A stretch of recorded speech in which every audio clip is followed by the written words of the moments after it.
back. Hello, my friends, and welcome back. I hope you moms and grandmas had a really good Mother's Day. However, if you're anything like me, expectations have to be very low. As long as I keep my expectations low, I am not disappointed and I have a great time. But in all seriousness, my family tried to do their best to help me have a wonderful day. Now, a little secret about me, I am not a super touchy person. Uh, my dead last love language is physical touch, and my children's number one love language is physical touch, which is a hard combination for me because I don't love to be touched, and they wanted to touch me a lot yesterday. But I know Mother's Day is a hard day for most moms. I wish I could say just a few moms, but the reality is I've yet to talk to a mom who doesn't have a hard time on Mother's Day. So I hope your Mother's Day was good and you got some rest. If you didn't, I hope you get some today or this week. And when you homeschool, we don't have as much free time as moms who have kids in public school. Although during May, it's kind of crazy for public school moms. I found it's less crazy since we've pulled our kids during May. It's like December where everything is packed and everything is booked and all the plays happen. And since we started homeschooling, our Mays and our Decembers are not as busy. I mean, they're still busy, but they're not as busy as when my kids were in public school. So I hope you had a good Mother's Day. Know that I was thinking about you and praying for you and hoping that your day would be full of joy and not sorrow and feeling like I am a loser mom. You're doing better than you think you are. And we tend to be way too hard on ourselves. Anyway, so with that being said, let's get into today's topics. There's so many things that I've wanted to talk to you about. And I realized each of those things could be their own episodes. So here we go. We're just going to plug away. But I wanted to talk about boundaries, but I thought, nah, I'm going to wait on that one because there's something else that I want to talk about first. As we're headed into summer, I wanted to talk about how to make the summers magical for our kids. How do we help facilitate that? And because it's very possible to do that, it's very possible to facilitate magic and delight and wonder. We get to help do that. We can't guarantee it, but we can definitely foster an environment for that. And so that's what I want today's episode to be about as we're headed into summer. Now, the question has come up again and again. Do I homeschool during summer? Do I not? And honestly, that's totally up to you. The great thing about homeschooling is you get to choose. You get to pick. For us, we do continue to do school, but it's pretty minimal. And I do like to have transitions and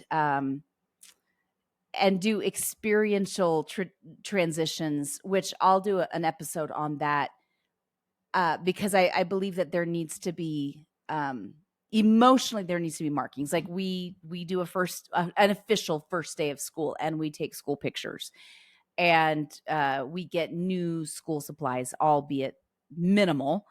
And so because I do believe in the importance of transitions and rituals per se, again, not creepy rituals, but like doing different kinds of rituals to help with transitions and high points and things like that. So, but we'll talk about that another time. But we do minimal school during the summer. My kids continue to work on, a little bit of math every day, a little bit of reading, a little bit of writing.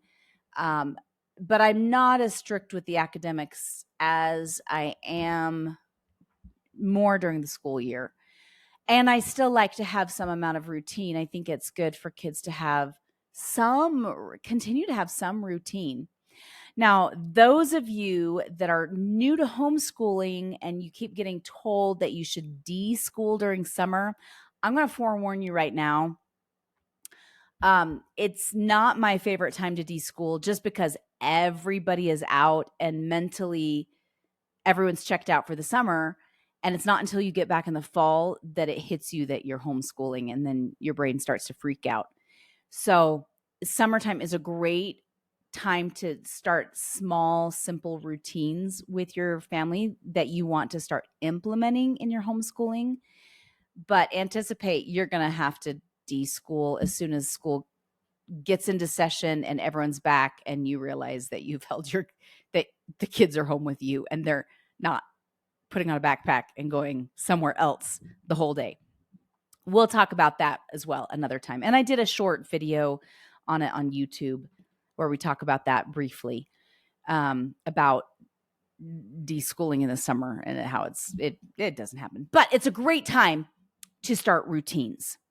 And so for our family, we continue to maintain a lot of routines. We tend to be a little bit relaxed on other things because in my kids' minds, it's summertime still. And so we don't spend as much time on the school subjects. Again, we're eclectic unschoolers anyway, but I do expect the eclectic part being that I do pull from other ideologies, other philosophies. And so we do use some semblance of a curriculum for like my younger daughter learning phonics and things like that. And we do use a math program. And so they'll continue doing a little bit of that each day. And they still have their chores and they still have expectations, right? So that doesn't really change. But then I try to do more fun things, and they get to go to camps and things like that. And I limit my kids to a couple camps per child because let's be honest, I don't love running around everywhere and camps get really expensive. So, but I do, and we have family vacations and things like that. But we also have family vacations during the year because we homeschool. So let's talk about how can we make the summer magical, right? We continue our routines and things like that, but is it possible to curate a magical summer for children? And I say yes. I say yes. There's a fabulous book by Dan and Chip Heath. They are very well-known authors in the business world, and the book is called The Power of Moments. And though it is a business book, they do talk about curating magical moments throughout people's lives. And I'll refer to this book later as well in future episodes because there's some really cool things, especially for those of us who get FOMO and we have that fear of missing out when our kids don't get to go to prom and things like that.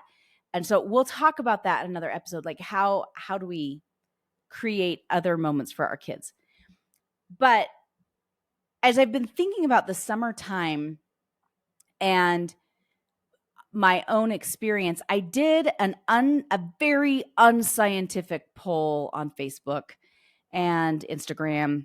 I put it on the School to Homeschool Facebook page, but I also put it on my personal page. And the question that I asked was, what are the most magical summer memories you have either from your own childhood or with your children? So I want to share some of the responses, and I want you to listen for a pattern because it's a very distinct pattern. And my hypothesis when I put that out there, I had a very specific hypothesis in my head, and my very unscientific poll showed that hypothesis to be accurate. So here we go. Kathy says, I grew up in rural South Florida, horseback riding, swimming in lakes, playing in streams, catching crayfish, climbing trees. Angela said, having a mud fight with my brother, playing house and fairies in my grandmother's bushes, and pretending to be an Olympic diver in my kiddie pool. Melanie, digging to China with my cousin. And she put China in quotes, digging to China with my cousin. It was in my grandmother's backyard with spoons, not the good ones.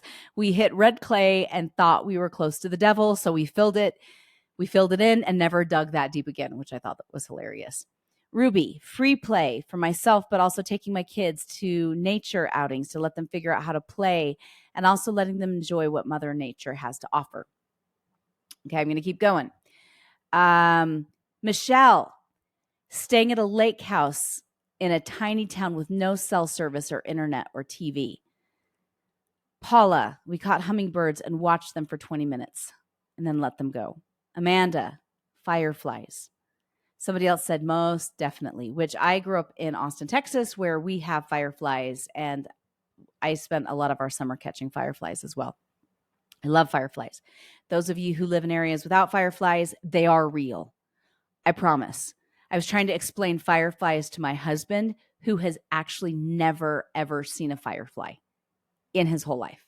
Grew up, born and raised in Colorado, never really left. Like he's visited places, but we've actually never visited the South during the summertime, so he's never seen a firefly. Anyway, that blew my mind. Camping memories of windy days, holding down the tent, playing games, and lots of swimming in lakes, rivers, good times. Camping, road trips, hiking, backyard campfires at night, listening to stories by the candlelight, themed movie nights, catching tadpoles and crayfish in a creek, picking wild berries in Acadia. The whole place is magical, actually. This is Tiffany. Chasing waterfalls in Virginia, kayaking close to home, wild horses, camping with friends and wild horses, crawdad hunting in Castlewood Canyon, singing around campfire with ukulele or guitar, spending a summer getaway times in the mountains away from cell phones and internet, riding motorcycles and sitting by the fire, riding horses for hours in Grandma and Grandpa's house. We also went climbing at my grandparents' house. We always spent a big chunk of the summer there. Okay, so those are a few of the responses. Now, I want to go over 6 things that will make the summer magical. So we're going to get into that. Personally, my happiest summer moments were when I was 8, my parents built a swimming pool in Texas, and we would swim. I couldn't swim. And then they built a swimming pool. And in 2 weeks, I could swim without swimming lessons, right? I figured it out. I figured out how to swim because we had a swimming pool, and by golly, I was going to swim. And we would spend so much time outside and would never put on enough sunscreen and would get so burned that my sisters, I have a lot of sisters. I have 6 sisters and 1 brother. And my sisters and I would get so burned, and we'd go in and we'd lay under the fan with our backs bare with aloe on it so it would cool down our sunburns.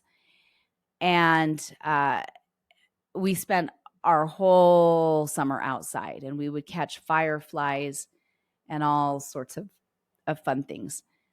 For 2 years, I lived in Utah while my dad set up IBM while I was in middle school. And there was a canal in my backyard where we were renting our house during that 2-year period. And I would have dreams of what I could do in that canal. And finally, and people would say, the adults would say, don't play in the canal because it's dangerous. But my next door neighbor, who was my age and became one of my dearest friends, and I decided that we were going to tube down that canal. And indeed we did, which was disgusting. Like, it wasn't gross. It wasn't like raw sewage. It was just an irrigation canal, but it was deep enough that we could tube down it. It was like 5 feet wide and like in the deepest part, like 3 or 4 feet deep. And so we did. And we would catch flowers where we'd drop them in, and then we'd race and try to catch up to the flowers that we had dropped in the canal. A couple summers ago, one of my very, very, very favorite, it's been emblazoned in my head as one of my favorite summer memories, but this is as an adult. And it was 2019. And for years and years and years, for our clients, we had this big barbecue at a regional park. And so I'd order all this food. We'd RSVP, and we had old-fashioned children's games and fun things for the kids to do. And we would have a company cater barbecue. And I'm a Texan, so I'm like, we're going to have Texas barbecue. And so 2019 hit. We had 400 people RSVP, so I ordered enough food for 400 people, enough barbecue for 400 people. And the weather shifted very drastically, as it does in Colorado, and it poured rain the day of the barbecue, and we had paid for all of this food. And hardly anyone came to the barbecue. And we were used to having hordes of people, and hardly anyone came. And so I took all the barbecue. I called everyone that I knew and said, "Can you store this in your fridge?" And the barbecue always happened on a Saturday. Well, Sunday during church, I told everybody that I could think of. I'm like, "Hey, we're having an impromptu barbecue this afternoon. Don't bring anything except for like a lawn chair." And it was a beautiful day. I mean, it was sunny and warm and beautiful. And I just asked everybody I could think of, just bring your camp chairs, bring some canopies, and we're having this barbecue at 3 p.m. at my house. And I called all of the neighbors. I went door to door. I called old friends because we had just moved into our house the year before. So I called people in our old neighborhood. I called people in our old congregation. I called everyone I could think of to say, "Hey, just come. Just come." And people thought, "Oh, well, there's not going to be enough food and whatnot." But my friends, I had food for 400 people. And I had people bring card tables over to my house, and we laid out all the food on the card tables, and we had crock pots and, warming up all the food, and all these people were helping me that afternoon warm up the food, and we put it all out, and people came in droves and just got their food, and they sat and they ate, and there was so much food. And I was in the kitchen almost the whole time, but we have a window out looking, the deck and the backyard, and we have a covered deck, which is really great, which is where we kept the food. And there is all of these people, a lot of people who didn't know each other, and new friendships were made. And I just looked out, and I spent most of the time in the kitchen, which I like to do. And I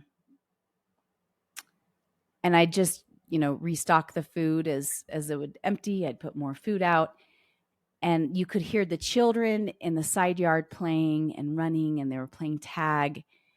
And we live on half an acre, so it's not a ton of space, but it's more than a lot of people have.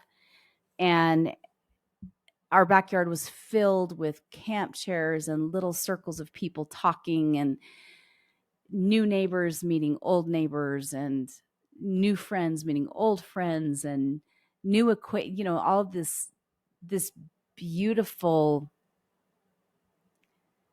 community coming together, and everyone was outdoors, and it was just, we had soft music wafting, and the sunset was starting to happen, and there was butterflies. And I mean, it was, for me, it was a perfect Sunday afternoon. It was absolutely perfect. And it was very spontaneous. And the comments that I got from people I still get comments. And this is, years later, that was in 2019, where, "Do you remember when you guys did that barbecue? That was magical. That was so fun. That was just amazing. I wish you could do it every year." I'm like, "Yeah, well, I'm not doing catering for 400 people just to have a barbecue. That was for business. That was a business write-off, a business expense, and it was an accident." But I don't say that to people, but that's my thought process, is like, that would be nice, except for it's really expensive. But the point is, like, it was a situation. We took lemons, we turned it into lemonade, and it's still to this day one of my favorite memories as an adult. And it's still emblazoned in my head as a very magical experience. And it was magical in the moment too. It was beautiful, but it was also very spontaneous.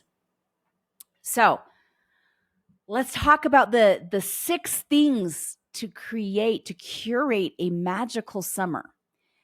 Now, if you listened, as I described all of the different things, all the different things that people said in my very unscientific poll, there was a common thread. Did you catch what it was? And I'm sure you did, because you are very smart and adept people. And that is, it was outside. Like, never once did somebody say playing Atari all summer long, going to the arcade. Like, that was not on the list. It wasn't.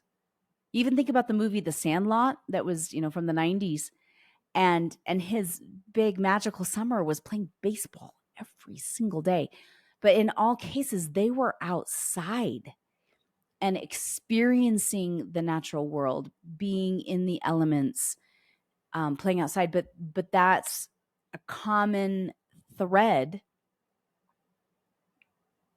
in the magical memories, because there is something magical about the real outdoors and the world around us. And when we get outdoors, it's magical. So let's go over the 6 things.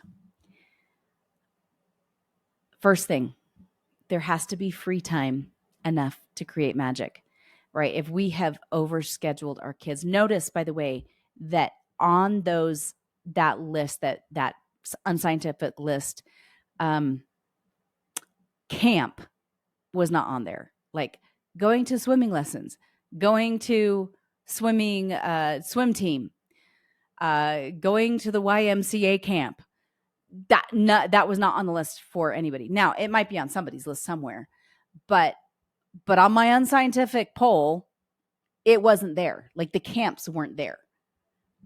It was all the free time.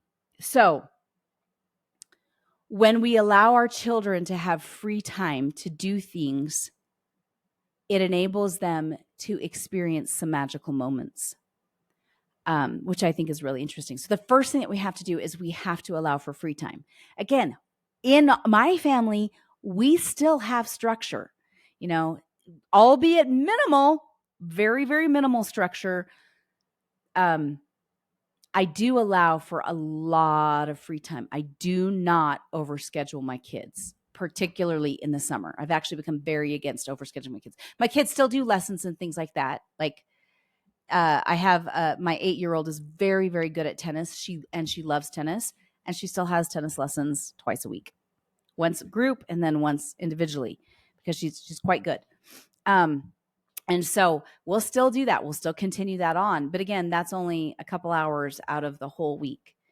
But I try not to overschedule my kids, because that overscheduling doesn't allow them time for magic. It doesn't allow them time to catch fireflies. It doesn't allow them time to experience the magic that most of us had when we were children. So number 1 thing is give them free time. Number 2, have boundaries with technology, which in a couple of weeks, we're going to be talking about boundaries. I'm still working on doing an interview with some tech experts to talk about boundaries with technology in general, not just during the summertime. But my husband and I had a serious conversation this last week while it was just he and I, and we had time and space to think and talk as a couple. And one of the realizations that we had, now many of you, if you're new to the podcast, you don't know this, but for those who've been listening for a while, I have a child who has a little bit of a technology addiction. He loves it. And we've had to limit his screen time.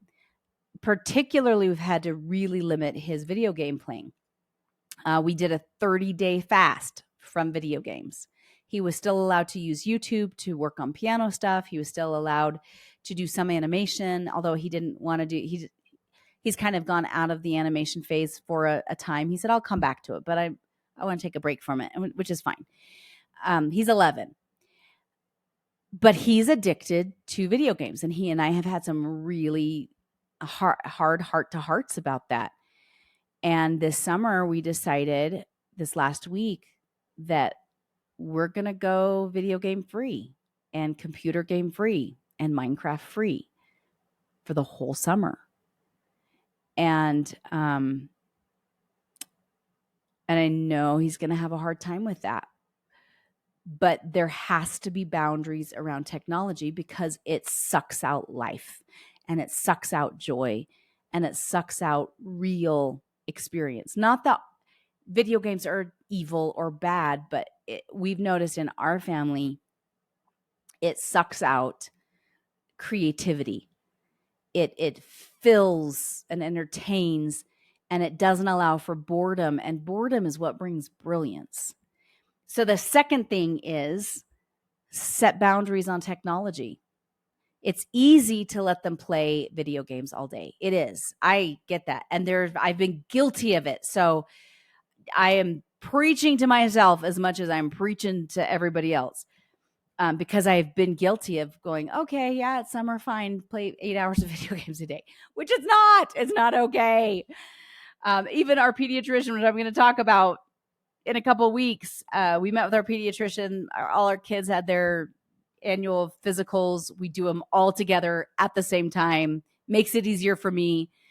I mean, they're not all in the same room at the same time, but like I schedule them all back to back. And our pediatrician talked to us. He is so anti-technology because of what he's seeing as a pediatrician, how it's affecting kids' brains. So, number one, give them free time. Number two, set distinct, clear boundaries on technology and stick to the boundaries, which always is my problem. I'm like, oh, we'll just bend the rules a little. No, we've got to stick to them as parents. We got to stick to the boundaries, do what we say we're going to do, and stick to the boundaries with technology. Whatever that looks like in your family is totally up to you. Again, you're the parent. You know what's best for your family better than anybody else. Okay, so number three is read aloud with your kids. Now, that wasn't on the list, right? I have to be honest, my parents did not read aloud with us very often.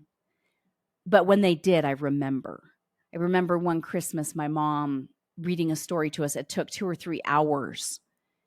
And I still remember, and that was a magical moment for me I think I was 13 at the time. I can't even remember. But I was totally enthralled. Reading aloud with our kids is still magical. Shoot, read aloud outside. Make it fun. And if you get tired of reading, use Audible or some audiobooks or a Yodo player or whatever, but read with them. Be part of that with them. Even if it's just a few minutes every day, or even if it's a few minutes like 3 or 4 times a week, read aloud with them. Open up their imaginations, because as we read, their imaginations go wild and create. I have to chuckle. I'm not shy in sharing that my kids' favorite series is the Great Brain series. And it does tackle a few adult themes here and there, but it is hands down my kids' very favorite series. From my 17-year-old, actually even my 22-year-old's like, I love those books so much. They're so hilarious, right? It's about a very naughty 10, 11-year-old at the turn of the 20th century, right? Early 1900s, and his crazy antics, and it's from the perspective of the younger brother. My kids love that series. They want to read it again and again. My 11-year-old said, "Can we start again?" I'm like, "We just finished reading it again." And we're reading aloud other books, but he always wants to come back to that book. And it's magical. So read aloud with them outside. I've got to the point that we listen to that one on audiobooks because we've read it so many times. And I really like the narrator for the first half of the series. But read aloud, spend that time with the kids reading aloud. So that's number 3. So number 1, have free time. Number 2, set boundaries with technology. Number 3, read aloud with your children. It is magical. And what I was going to say about that. So we've read the Great Brain series. I don't know how many times. It's been that many times that we read it. And I found on YouTube that there is back in the 70s, somebody created, they made a movie of it. So I said, why don't we watch The Great Brain? We finished reading it and we're like, why don't we watch it? And again, this is after we had read it, I don't know, 3 times at this point. So it's been a while. So I turn it on, it starts. We got 10 minutes into the movie when my kids are like, "Can we turn this off?" And I'm like, "Why?" And they're like, "Because," and this is what my now 8-year-old said. And she wasn't 8 at the time, but she said, "This doesn't match what's in my imagination. And so I don't want it ruining my imagination." And they all agreed. And I was like, "Seriously?" So we did. We turned it off and they said we'd rather read it because they didn't want it tainting what was in their imaginations already. Okay, so that's number 3, read aloud, which is funny. And they'll do that with like Charlotte's Web. Like my daughter was like, that, we watched a couple of the different versions of Charlotte's Web after we read it. And my very opinionated now 8-year-old was like, "Yeah, that's not how I imagine things." So my imagination was better than that. So it's funny because they get strong opinions when they read aloud. It allows their imaginations to just soar and create, and it's beautiful. It's part of the creation process, right? Is letting our imaginations go. So number 3 is read aloud. Number 4, include sensory experiences, whether that's with music or with food. Food is a great one. A lot of times, like we were reading a book and it had something to do with Germany. I can't remember if we were reading a German fairy tale or something, but I decided that I really wanted to make the big Bavarian pretzels. So I looked up a recipe online and I found one. We invited some neighbor kids over and we listened to like German folk music and we made these, we read the fairy tale and then we made these pretzels and we went and ate them outside and had a little picnic with the pretzels and it was delightful. But senses, like our other senses, provide more heightened sensory experiences, help our imaginations. It helps the creativity for whatever reason. So include food. If you go on a picnic, take some cheese and crackers with you. Take some strawberries with you. Take some, food is always a good thing. And kids get hungry a lot. And so have some things that they can enjoy as part of the sensory experience. One of my kids' favorite things to do is walk to 7-Eleven and get a Slurpee and go play at the park with their Slurpees.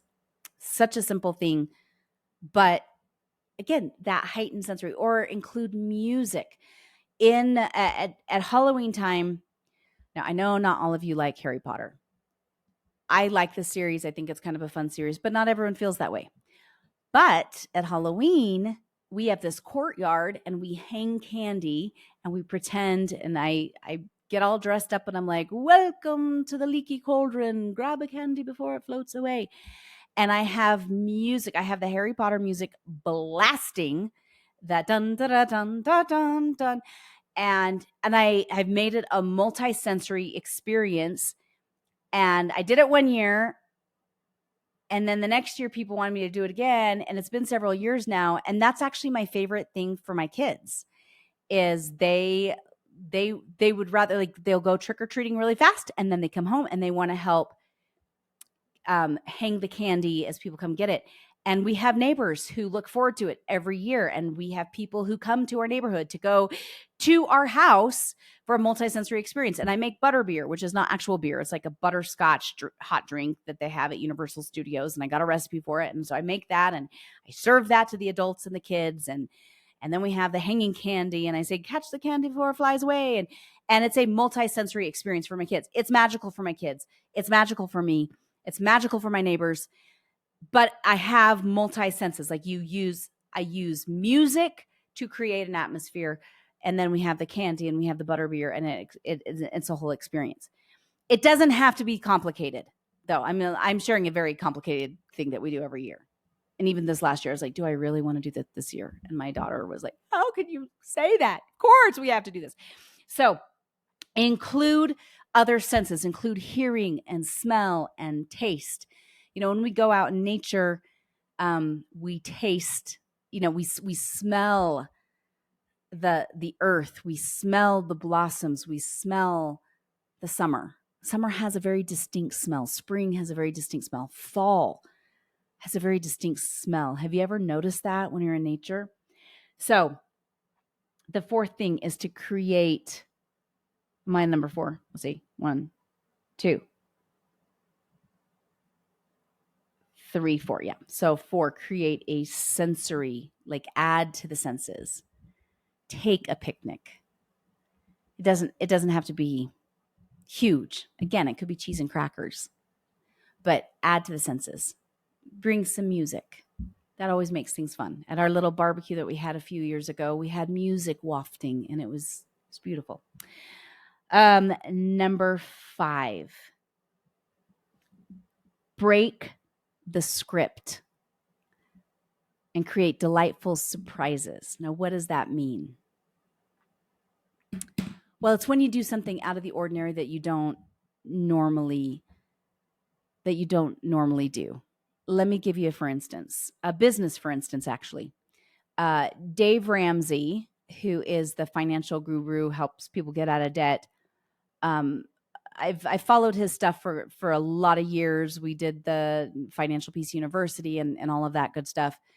And he talked about in one of his EntreLeadership courses that I had listened to, he talked about how with an employee, rather than saying, hey, you get a bonus every now and then, which became expected, he would just take $50 and shake someone's hand and say, hey, I just want to give you a $50 handshake and say, hey, you've been doing a really great job. Just wanted to say thanks.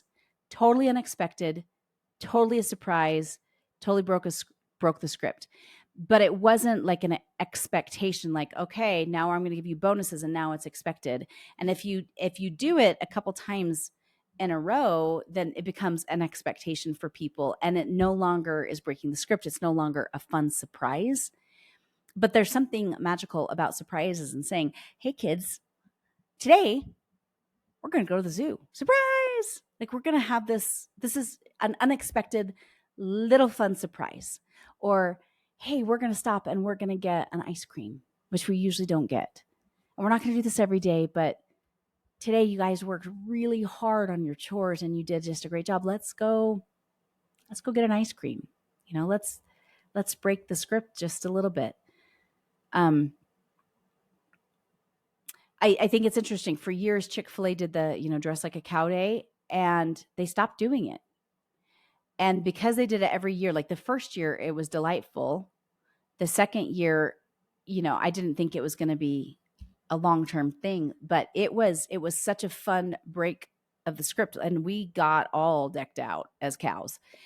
And then they stopped doing it this last year. I don't actually know. It was last year or the year before that they stopped doing it. And I asked one of the owners, the partners that Chick-fil-A has, whatever they're called, at our local Chick-fil-A. I'm like, do you guys not do that anymore? He's like, no, we don't do that anymore. But it was such a fun breaking of the script. But when they started doing it every year, then it became an expectation. So if we can create little mini delightful surprises, it might be that every day your kids have cereal, and then one day you're like, guess what? We're gonna get, I made you cinnamon rolls out of a can. How exciting is that? And we're gonna go eat outside. For me, when I surprise my kids with poetry tea time, because we don't do it all the time, they get super delighted. And I'll put out all the teapots and the hot chocolate, because my kids don't like tea. They think it tastes like dirt water. I think a lot of Americans do, unless you're in the South and you drink sweet tea. But anyway, I don't drink sweet tea. So, but when we do poetry tea time and I put a few little cute treats out or whatever, it's delightful, especially when they don't know that I'm about to do it. Just a delightful break in the script, break from what we traditionally do. But it's a fun, delightful way to create a summer experience. Okay. And finally, and the most important, number 6, which you've all been waiting for, I'm sure, with bated breath. I said, did you notice that there was a common theme in all of the things that I read to you that people shared created magical summers. Did you notice? I know you did. And that is spend time outside, and not a little time, a lot of time. Our world is so amazing. The Mother's Day present to myself yesterday was my walk, which I do every day. Sometimes my husband comes with me. Sometimes my kids will ask to come with me. But yesterday, I wouldn't let anyone come with me. And I walked outside. My phone was dead because I forgot to charge it. And usually I'll listen to something, or I'll listen to music, or I'll, listen to different things. And it was dead. So, which I didn't realize until I was on my walk, and then my headphone. Anyway, so I just listened to the natural world and prayed and thought, and my walk was magical. Like, it was just this beautiful moment that helped me feel closer to the divine. And there's something beautiful about digging our way to China. And as children, the imagination goes wild in the case of Melanie, and she worried that she had found Satan because they hit red clay, right? What a magical experience. And she still remembers. Or catching fireflies, or tubing down a canal, or hiking, or catching bugs and snakes. Last summer, we went on a hike with a group of a couple of their families, and it was a long hike. Well, it was long for my family. Like, we hiked for about 45 minutes, and this ended up being like 3 hours, which was fine. But we passed water, and there was this little poor snake, and it was just a little garter snake. I grew up in Texas, where I learned what snakes were venomous and which ones weren't. So I'm pretty well versed on venomous snakes, and I knew this one was not venomous. And the kids went wild, and they just wanted to catch the snake. And we ended up seeing like 3 or 4 snakes in the water, and they're these little tiny, poor little traumatized snakes. And it was delightful for the kids, and they talked about it, especially my little ones. And everyone, they went and they caught the snakes, and then they, played with the snakes, and they touched the snakes, and they put them. And I'm not saying go catch snakes. I mean, you can, but make sure you know which ones are venomous and which ones are not. And anyway, so they played the snakes, and they put them back in the water, and there was frogs, and there was, all these things. I remember also last summer, we were coming home we went boating. We were invited to go boating with some friends. We went boating. We drove all the way home, and that night it started to rain. And my older kids saw a frog outside, and they were like, "Can we go catch it?" And they went and caught this frog, and then they found another frog, and they caught both frogs. And we kept the frogs in a terrarium outside. And my teenage kids and some of their friends who were public schoolers came over to watch these frogs, right? There's something magical about the natural world. And if we can get our kids outside and be like, okay, I'm going to make a goal that we're going to spend an hour a day or 3 hours a day or whatever outside. There is magic to be had in that, because that's where the imagination goes wild. That's where the magic happens. The magical summers are spent when they're outside. Maybe you decide to camp in your backyard with your kids, or let them camp and you sleep in your bed, or whatever, or you sleep on the back porch, or whatever, but get them outside, playing freely in the trees, letting them climb the trees. I was a tree climber as a kid, and now I have an 11-year-old who loves to climb trees, and I do not get nervous about him climbing high, because I know he knows where his boundaries are. Thank you, Dr. Peter Gray, for teaching me that. I get them outside, and get them outside a lot, spending time in the natural world, and more than just the swimming pool. Get them into the natural world, take them on hikes. There was a person who started the movement, and I'm sorry that I cannot remember her name, but she started the 1,000 hours outside, where, people track spending 1,000 hours outside. That's several hours a day. Have an outdoor summer this year, because the quickest way to create magic for your kids is getting them away from the indoors and into the natural world. So just to recap, this is actually a lot longer than I thought it would be. The recap of how to have a magical summer with your kids. Allow for free time. Set boundaries with technology. Create sensory experiences. Go on picnics outside, right? Create sensory experiences. Read aloud. Get outside. Set boundaries with technology. Again, I'm going to go over these again really quick. Free time. Get outside. Read aloud.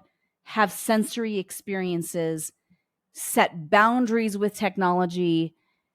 And break the script. Create delightful surprises. It doesn't have to be every day. It could be once every couple weeks, but break the script with your kids. My friends, I hope you have a magical summertime. Mid-July, we start season 2. But until then, we're still on every week. You'll still be hearing from me. I'd love to hear from you.